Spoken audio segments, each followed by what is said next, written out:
Good morning, good morning. Tingnan nyo ang aking tanim na banaba, oh. Gamot daw yan sa mga may sakit sa bato. Ito ay lumalaki ang puno nito. Tapos namumulaklak yan siya ng violet. Ayan. Binigay yan dito ng biyanan ni Emily. Tinanim ko naman yan sa mineral. Ayan, oh. Sa mineral.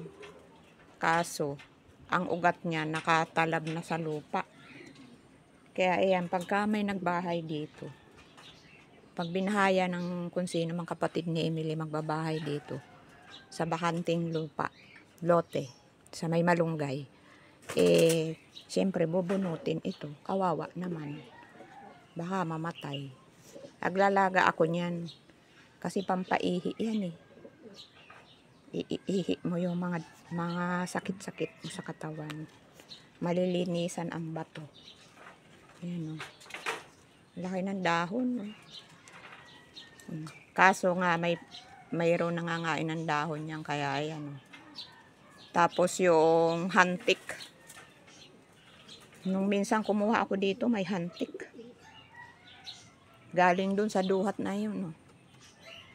Yun duhat. Katabi ng malunggay. Diyan galing ang mga hantik. Nag-ano na sila, lumalawak na ang kanilang mga nasasakupan. Pinalalawak na nilang nasasakupan nila. Kaya pati itong aking banaba, kanila nang sinakop. Pero kapag sinakop nila yung banaba ko na yan, papasuin ko ang kanilang bahay. Maggagawa na yan sila ditong bahay, oh. Kita nyo, ito. Ayan, oh. Bahay niya yan, oh. Bahay nila yan, oh. Yan, oh. Yan. Napagdidikit-dikit nila ang mga dahon. Oh, ayan, oh.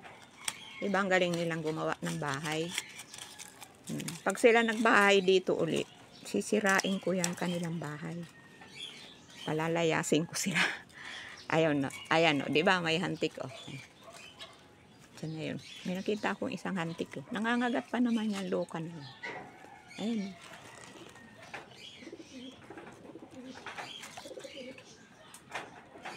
Ano yun? May nakita akong hantik kanina eh. Palakad-lakad. Ayan, bala sa may sanga. Ito. Yan o. Mga hantik o.